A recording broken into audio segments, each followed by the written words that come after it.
Hello everyone, this is Charlotte and we are chatting in cars. This is a podcast where I pick out random topics from my bag of goods and then drive somewhere and talk about them. It's pretty simple. I often go on tangents, probably because I'm old, and bore the pants off people, I don't know. Maybe you're interested in this. There is a disclaimer at the start of this, a warning if you will, that there is swearing. Yes, I do swear profusely and I'm the teacher. There is also a warning about being maybe too sensitive to some of the topics and content we talk about, or rather I talk about. I wish you could input, but yeah, it's mainly just me dribbling. Anyway, so if you're feeling like you might feel triggered, if life is maybe a little bit too real for you at this current point, and you want to turn this off because I'm talking about things like miscarriages and abuse and all parts of adult life that we just kind of brush under the carpet, that's fine. Absolutely understandable. No one likes to deal with reality in reality. So, if you don't mind that and you want to know more about it, I'm going to keep talking. So, my topic for today on this drive home, I've already done one, is selfishness. And to be honest, it's one of my pet peeves. I've found that as people get older, they tend to get more selfish as well. I mean, it's meant to be a child's thing. It's meant to be childish behaviors, but adults are still being selfish. That gives me the shits. For example, I've literally just picked up a carton of eggs. I was going to go for some bread rolls because I'm just running errands on a Friday afternoon before the weekend and I just want to get my shit straight before I relax. And I've just had, near enough a battle with this little old lady. Well, she wasn't a little old lady, but she was pretty aggressive looking, over some bread rolls. And I'm sitting there going, and she saw me coming and she sort of pushed in front, boomer style, and rushed ahead and tried to block me with her cart to get these fucking rolls. Like, there won't be more tomorrow. And I thought, you know what? Fuck it, you have the rolls. I can't be fucked. You're not even worth my time at this point. They're fucking bread rolls, dude. Grow up. And she looked at about late 60s, so she's well versed in what should be manners and things like that. And I'm hoping there was some kind of maturity at that age, but apparently not. And we're using trolleys as weapons now. And I'm going, what the fuck? So I just did a nosedive out of there. Not a nosedive. What do you call it when you dip and then Yui out? You're like, fuck you. I was going to get some rolls and cheese and shit just to freeze it for later. Because I do that. I buy in bulk and then I freeze them. And I have rationed out stuff. But apparently, yeah. Fuck it, I'll just do it tomorrow. This doesn't faze me. I'm not racing some old lady to get some fucking bread rolls. It's fucking weird for a start. It's weird. But the look on her face, she's like, I'll fight you to the death for these fucking rolls. And I'm like, Jesus Christ. What the fuck? Jesus, I hope she's just having a bad day and she's not a, selfish fucking person. But, maybe it was just an instance of her really needing those fucking bread rolls. I don't know. Life and death situations. I don't know. We're stabbing blood flow with these fucking bread rolls. I don't know. Someone do a tourniquet. Quick, I got some pizza bread dough. Fucking weird. Anyway. So yeah, I'm a teacher and I encourage my kids not to be selfish. I thoroughly do, because I know they're coming from survival mode parents at this point. I work in low SES schools. My kids are in survival mode all the time when it comes to anything that's resource-based, like money or food or clothes or toys or anything like that, and they're very selfish. And it's not their fault really, because they come from nothing. I mean, I came from nothing, and I can understand what they're thinking at the time. It's like, if I don't look after this and if I don't hoard it to myself, I will never get it again. and growing up, I knew what it was like with food, because if I didn't eat now, I was never going to get it. There was no certainty there, so you kind of tend to cling on to things. And they do become selfish with it. It's hard to get them to try and share anything, because they're just so, obsessed with, I have to keep this at all costs, and I'm going to be nasty to people just to keep it. It's, a bit Gollum-like, the precious. Why are you holding your toy like that? Is weird. It's my precious. It's like, fuck you now. Distract this one, I'm going to take the toy off it. Go fuck with it. No, you don't do that to kids, it's harsh. But, it's really weird, and it's horrible, because it translates into all kinds of things, like their manners with you. They'll talk to you in a selfish, horrible way. They treat their friends selfishly. Are you going, These are meant to be your friends, man. What the? You don't be nasty to your friends. And it's constant, you know, reconditioning away from what their parents have been teaching them to do. It's like we're coming from a part of culture, or our westernized culture, where, I don't know about you guys, but I find families to be fucking selfish. You know, I don't know if it's you, like, if you guys got it, but, you know, I know it's something to do with survival of the family unit. I know it's got to be something like that. They need to pass on their genes, so of course they worry about only their family and everyone else's can go fuck themselves. But coming from someone who's not had kids, who hasn't got the mindset of my family comes first and fuck everyone else, it's like, I don't understand why you're all so fucking nasty. It's like I've watched them in the shops, and I deal with them on my work, because I'm a teacher. I deal with them. And it's like they seem to be self-obsessed with their units and fuck everyone else. And I'm going, that's not conducive to society, because we still have to coexist with each other. Someone's mum is still, you know, teaching someone else's kid, or everything's interlinked. It's not like we're isolated. So at some point, you're just going to have to put aside your fucking ego and deal with, you know, use your fucking manners. But there's always this me first bullshit. I hated that. It's like my ex-husband and ex-boyfriend had that me first attitude and fuck everyone else. I hate that. Some people consider it a good thing, as like it's a cutthroat kind of I'm going to win kind of thing. I think it's a selfish, you're going to fuck people over at all costs kind of thing. I'm pretty convinced Putin's doing it at this stage, which is why he keeps throwing his people under the fucking bus. I have no respect for that guy. He's not a leader. He's a fucking asshole. And he's doing everything he's doing out of pure selfishness. There's no common cause there. He's forcing people to do his will. It's just, I don't like that. It's selfishness. It's ego-driven selfishness. Just the same with like the families who like, our family first. My dad had this weird thing where there was a loyalty thing. You had to have loyalty to the family, but growing up with an abusive father, it was just like, what loyalty? What am I being loyal to? And I think it was more like a control mechanism when he used to state those kinds of things. Because if you had loyalty to the family, then you weren't going to, A, tell anyone what they were doing to us, and B, you were going to keep servicing and enabling them to abuse you and to let them get away with what they want, you know? Which is selfishness in itself, because we were being harmed. It was like, my dad didn't physically hurt us, but he got us, you know, psychologically, verbally. He was a berserker. He took it out, his anger on us. He was like Jekyll and Hyde. And when he wasn't ignoring you, he's blasting you and breaking things and stuff. My mum was physically hurting us, so... but again, she used the same control. It's like a fear for he's selfish. Fear of abandonment, maybe. So they go in to abuse people, try to make a trauma bond, I don't know. You're afraid of losing something. Control, property, something like that. I know when we all moved out, and we all moved out pretty early, like 19 or so. I think the only one that stayed behind was my younger sister, and she moved out mid-20s, I think. They then tried to use guilt to try and get us to come back. It's like, well, no, because there's nothing appealing to go back to. And as soon as you go back, she's just...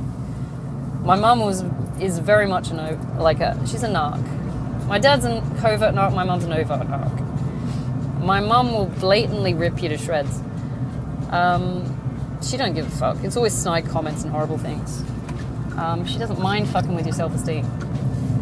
My dad goes for the sympathy vote. He'll try and, you know, connive a sympathy vote out of you, even though he's an asshole. Ooh, that truck was on fire. Whoops. Sorry, I'm just watching some things. Someone's just done a burnout on the verge. Whoops. So, yeah, I'm like a squirrel, sorry. My concentration counts as shit these days. Where was I? Yeah, so it's a lot of selfishness in the world that I find I don't like it. For people that are meant to be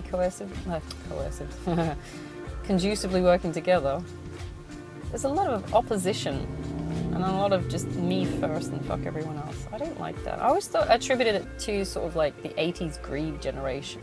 Like, I know my parents are boomers. And in that era, in the 80s, there was very much me first, I'm going to get me and my people ahead and fuck everyone else sort of thing. And it was you know, sort of idolized almost, with like Wall Street developing and that kind of money grubbing kind of things like that. Which is a weird stark contrast from the 70s, which was more about sharing and caring and shit, and like flower power and shit, 60s, 70s, you know? So, unless I got that completely wrong, I'm just wondering why? Why have we gone back? Why are we so nasty and so selfish? It's got to be something to do with fear.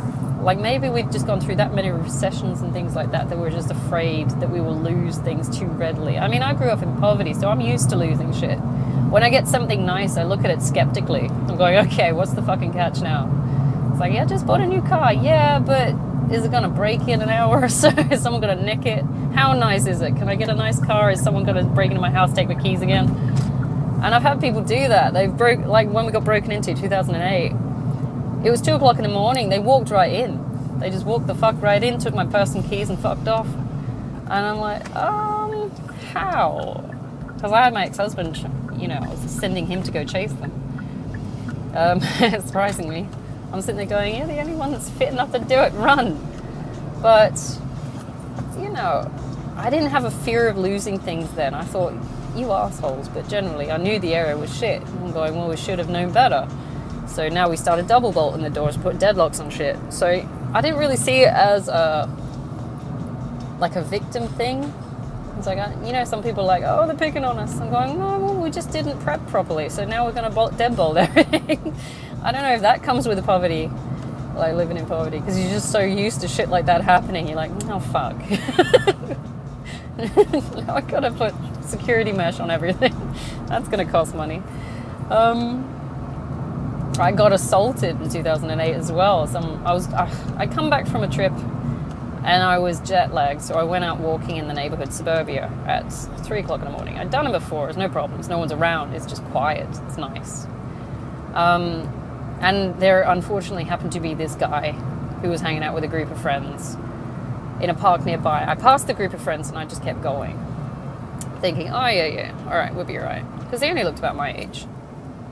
I kept walking, but one of them had followed me. So I got 500 meters down the street or something like that, into another park, funny enough.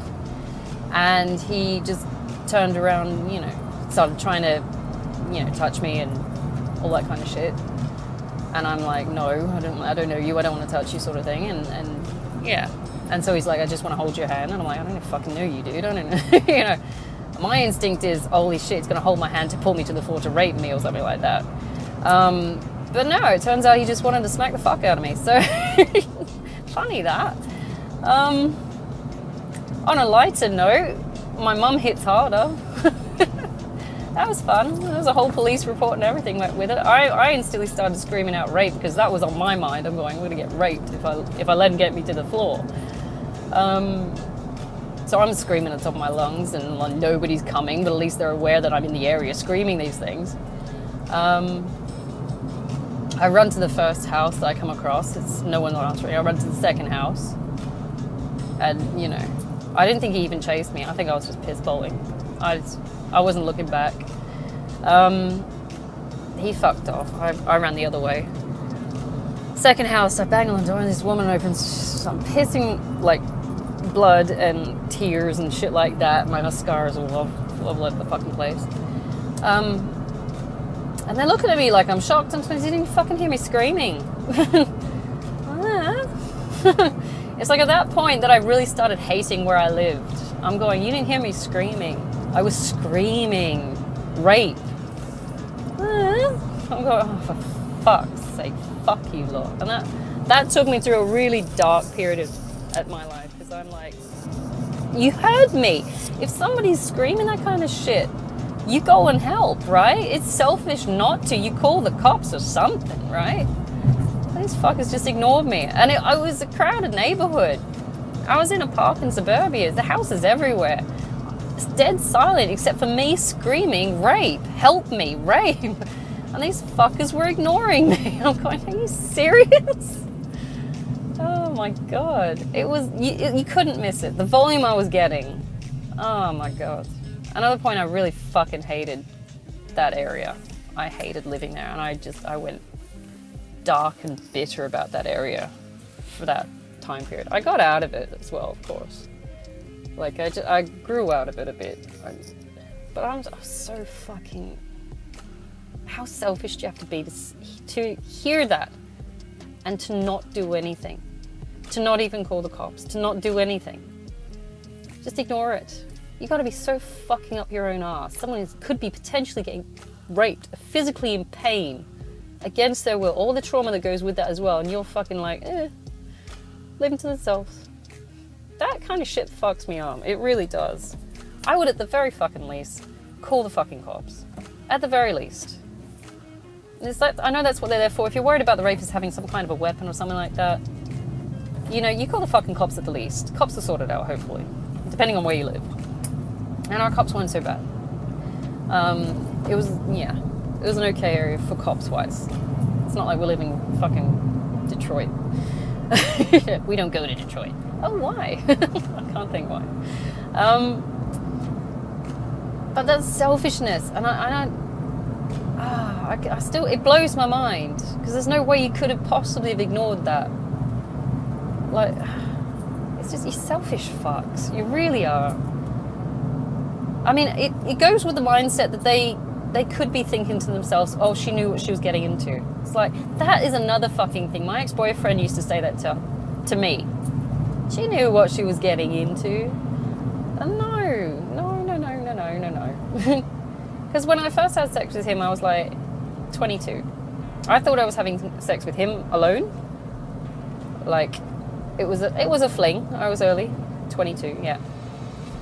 I know that much. I liked him a lot, was the thing. And we were at a house party. He was, and probably still is, in his slut phase. This is my ex-boyfriend here. It was one of the breakups where I'd broken up with my ex-husband.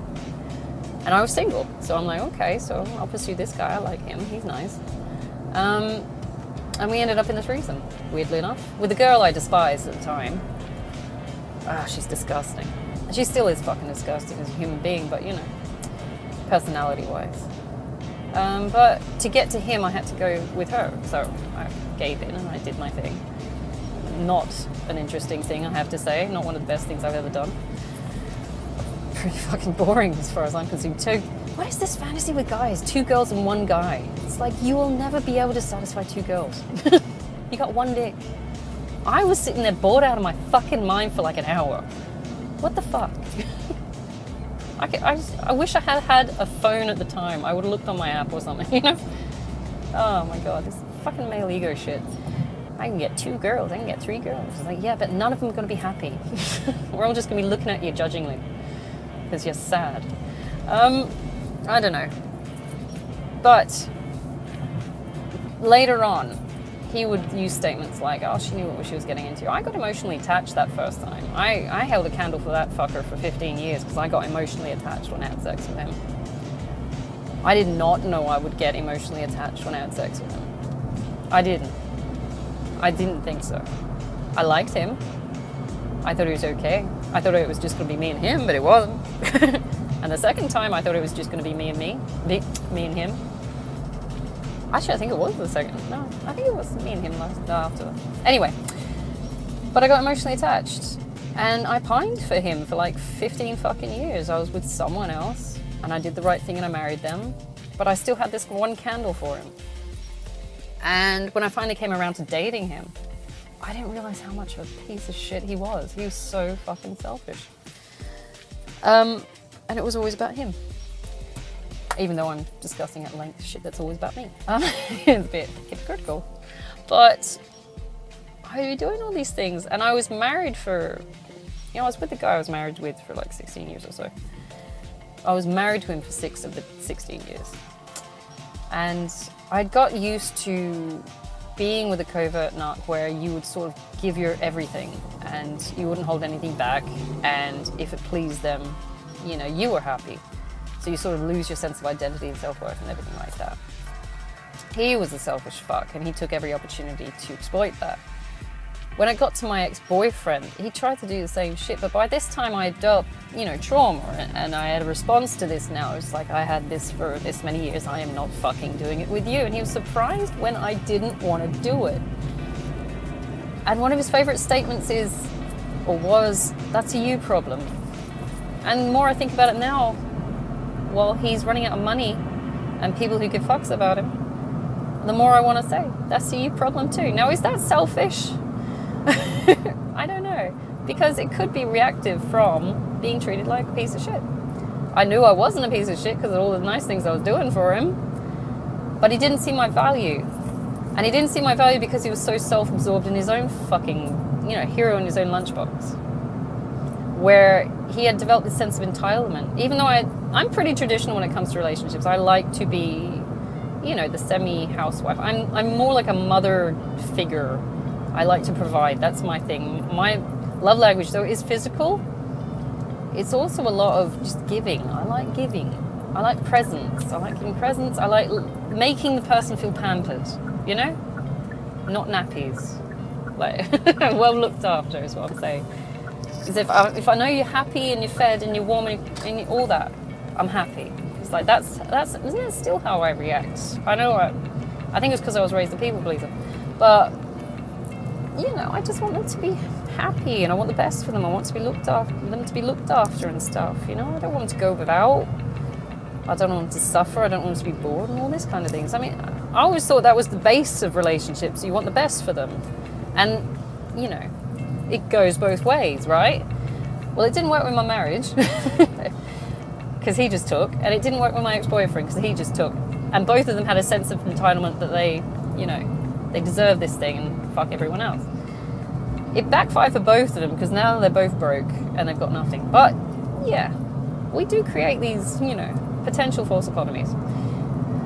But they shouldn't have taken it for granted, because then as soon as they started playing up, I just withdrew my shit. And I'm going, no, I'm taking my shit and I'm going. I don't know what the fuck you guys are going to do because you're nasty. Good luck with that. Which is the best thing really I could do. And it felt selfish at the time because I knew that they didn't have proper jobs and they weren't able to physically look after themselves properly. I don't know whether it was just being self-absorbed and having people wipe their ass their entire life. I don't know. I knew that they hadn't bothered to put in the effort to prepare for circumstances that could arise, including someone taking their abundance away when it has been supported. Like those people that sue for alimony and shit like that. I was like, I am waiting for that shit to happen because, I don't think they've got the brains to do it, and I don't think it's possible in this country, in Australia. I think it's an American thing, but if they could, I bet they would have. Because they don't want to work. Neither of them did. The first one was a born quitter, and the other one's got this weird sense of entitlement where he thinks people should be working for him. It's just, that's narcissism to me. The second one was an overt narcissism. It's very selfish. First one was overt. Second one was covert. He had, the ex-boyfriend had scooted past on rumours of the size of his cock, which I can vouch for because I knew in my group of girls when we were all in uni, that was the first thing I heard about him. It's like, oh, there's so-and-so, he's got a big cock. I'm like, really? Why is that a thing? Is he a nice person? No. But he managed to cycle through all the girls in our group, except, well, actually, including me in the end, really. And he was fairly attractive looking. He's a vain prick, though. And he's losing it because he's aging, and he's not aging very well because he's not looking after himself. But he's sort of, scooted by on these fucking looks and rumours for 20 years with girls, when he's dating people. And to have me finally turn around and say, you've amounted to nothing in the last 20 years. You need to handle your shit. And last email I gave him was a massive lecture about all the shit he needs to handle to even just get to the level of a fucking adult at this point. And I don't think he liked it. But he was so selfish in the things he would do. I mean, even to the point where when we were facing eviction, on my birthday no less, he had sent us into stonewalling. We had an argument.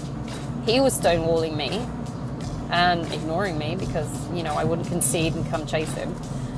He had hurt my feelings, obviously, because he was being a bigot about my spiritual beliefs. And I'm a bit bull with the horns when it comes to things like that. It's like, I have a right to my own beliefs, dude. was like, no, I will not back down from that. And he was waiting for me to apologize for getting upset about him being horrible about my beliefs. And he stonewalled me for about 3 months there. And I'm going, what the fuck? But anyway, so we got this eviction mail and email, and it went through his account because his name was signed on the lease. And he's that selfish that he didn't tell me about it. So with something like 3 or 4 weeks to find a place, I finally got this weird gut feeling, and I don't know if you've listened to the other podcasts, but I have talked about it before, where I knew something was wrong with the house. Because I knew that the owner had died, and that we got onto a periodic lease. And I'm sitting there thinking, okay, so something might happen. Maybe they'll want to renovate it and sell it on. Maybe they'll want to renovate it and rent it out or something like this. I knew something was happening coming soon. And the gut feeling told me, you need to bring this up with him because he knows something. Call it divine intervention, intuition, universe speaking. Universe proving how much of a selfish asshole he is. But he wasn't going to tell me because he wanted to be petty with the stonewalling. So I had to go to him in the end. And I had to say, look, I don't feel right about the house. Something's going on. And he said, oh, didn't you get the email? I'm like, well, no, fuckhead, because it comes through your email. You're on the lease. And it was just another selfish control mechanism. It's like he would control because I paid him rent and he paid it to the rent people. All the bills came through his name. It was just a prick. It was financial manipulation or something like that. There is a term for it where you just control the finances and the other person can't move or decide for themselves because you've got all the cards in your hand. And, there is a term for it. It's part of the narcissistic thing. But it's a stranglehold. You can't make a move because you don't know what's coming or. My mum faces the same thing with my dad at times. And that's why she ended up getting her own job, because she's just like, fuck this guy, he's unreliable. And I thought, yeah, I can relate. Yeah. And it's to keep you guessing because you never know, and you never think you've got resources to leave if you need to. It's control. If he was the one that was employed, he would keep the money to himself and I would be given seemingly an allowance. I can see that happening because he'd want to keep me in a position where he could control me. It's like, here's your allowance, this is what you can spend, what have you spent it on? And my sister, my older sister, is similarly in the same situation. My brother-in-law earns the main money. He does tugboats. She stays at home and runs a farm, strangely enough. But when my nieces were really young, we'd go out for coffee and then he'd be checking the bill to see if what she's spent. And I'm going, you're just going out for coffee? I'll pay for the coffee. I don't give a fuck. But he was that kind of selfish, where he would monitor what she was spending. And he'd give her the shits. Like, he'd give her shit for spending. But she's not a big spender. She's frugal. She's come from poverty background. She knows the value of money. She's like me. She's pretty thrifty, pretty frugal. She makes things spread, and I've watched her in action. She's amazing. As a housewife and a wife, she's good. She will save you money. She's one of the investment ones. There's housewives that will sit on their ass and get their nails done and shit, and there's this ones that will make you the fucking money. She's already, she's got a farm. She's selling eggs. She's selling chickens. She's selling all kinds of shit. She's saving him money. So for him, it was just him being selfish. He was being controlling. And that bugged the shit out of me. There is a word for it. I don't know what it is. But it's a complete control manipulation thing. And I don't understand why it happens. It has to be coming from a fear of loss of some kind. It's ego-driven, of course. Because who the fuck are you to say what should happen? None of us for sure know what should happen at all, really. We have an inkling with a conscience what should go, but generally, no one knows for sure. It's like the same as belief systems. Nobody knows for sure. We're all going with what feels right, and that's okay. This is why we don't do bigotry, because we don't know for sure. If it feels right, and if you've been raised with it, and it still feels right. Like I was raised a Jehovah's Witness, and I went off it. I'm like, they're very nice people as far as I can see, but it just didn't feel right for me. And I'm like, okay, it just didn't interest me. And then I went into Divinism, and I'm like, yes, this feels all right for me. I can work with this. This is inclusive. I like this. And it covers all levels of divinity, deities, all kinds of things. It's just very inclusive and encompasses all of it. It's like a big, it's like looking at a giant tree with branches coming off. And it just encompasses everything. It's not picking one branch or leaf and saying, this is the only one for me and this is the only thing that counts. It's not, you know, I could do a whole podcast on that. I like that. I don't feel that there's any competition in that. There's no us versus them shit. It's just all looking at everything and being pretty chill about it. So it's okay. So you're what, Taoist? That's cool, okay. Tell me about your Taoism. You're a Buddhist? Cool, tell me about your Buddhism. Are you wrong? No, I don't think so. Are you right? I don't know. That's okay, man. Let's just go with it. I think the opposing force for that is an atheist, and the only atheists I've ever known have been horrible people. They're the bigots, as far as I can see. But again, very select examples. You can't generalize that. That is absolutely down to the individual. I mean, look at Ricky Gervais. He's an atheist, and he's lovely. He's sarcastic, and I think that's just him. No, I don't think that's anything to do with atheism. But I've never come across, like in my 3D, in my area, a religious person that was a prick. They've always given off this nice kind of fluffiness. Whereas the atheist, the only atheist I've known, have been my ex-husband, not my ex-husband, I don't know what he was actually, my ex-boyfriend and my dad. And both of which, my dad was a berserker about it, and my ex-boyfriend was just an outright bigot about it. He didn't give, he was going to argue you down. So it's that selfishness where you've just got such a closed mindset that you can't even entertain the idea that someone might be different from you. And I really have a problem with that. So it's selfish to me. It's like you can't be sure. How arrogant do you have to be to argue with someone that only you are right? I don't know. It doesn't feel right. It's like you got to keep it open because we just don't know. No one's ever really going to know until you get there, right? Get to the end and it's just like you enter the portal and it's the Teletubby world. It's like, what the fuck? Shit, they were right. They were trying to tell us this whole time. From infancy. Oh my God, we've been worshipping the wrong gods. Tinky Winky, I love you. La la. No. All right, so we don't know. You gotta keep it open, man. Don't get so weird and twisted about it. You got all these crazy Baptists and shit. They scare the fuck out of me. Ooh. They're going to hell. Well, so are you then. What are we going to do when we get there? I bought snacks. What's your problem? I don't know. It's really weird. It seems to be that people need the opposition. I mean, there's something about conflict theory in that as well, where one is pushing forward, one will pull, or something like that. It's been a while since I've talked about conflict theory, and it's pretty interesting. If you want to Google it, definitely go for it. It's interesting. There's always a push and pull. There's always a contradictory. It's always duality. But that's pretty antiquated, and it's not very fluid at all. Oh yeah, pull right out, buddy. Don't even hesitate, idiot. Anyway, he doesn't value his life. Anyway, let's leave him to it. So, I just don't like the selfishness in people. I think we need to get past that now. It's too far. Like all these wars that are starting, it's like, there's one guy had a stupid fucking idea that fed his ego. It's like, are we not over that? Can we not mature past that now? Didn't we have a really big bust up with World War II that we shouldn't just probably keep going? Just leave it for now. We're done. Vietnam, same shit, smaller scale. Iraq wars, which essentially was just someone walking and saying, I'm taking your shit under the guise of we're protecting you. And, it's like, and all these people are like, well, let's tie our flag to this as well. It's like, yeah, but ultimately you're just following someone's ego. We shouldn't be doing this at all. And I will do a podcast on war. I think war is just a failure of leadership. You're not protecting your people. You're there in stewardship. You're meant to be looking after your people like you would your kids. You're meant to feed them, clothe them, look after them, keep them healthy and safe and all this shit. And it's the selfishness in the human brain or the ego or the soul or whatever it is. I doubt it's the soul. That sends these fuckers off to war, to be suffering and to fight, and it just doesn't make sense. I've got an idea. I'm going to be so absorbed in my own ego that I'm willing to let you die for that ego.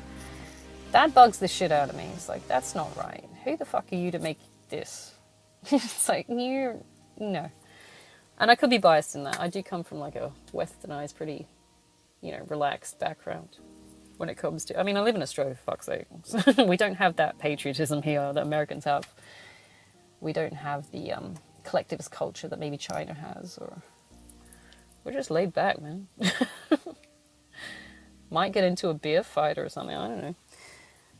Fight about AFL or something like that. Not me, because I can't stand it, but you know. It's the selfishness I don't like.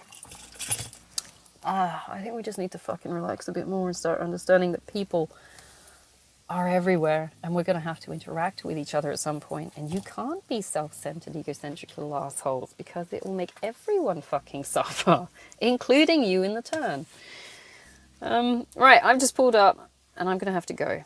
Although I will be making another podcast on, what day is it? Friday. I'm going to try and make one tomorrow because I need to make up for Thursday because it was a public holiday.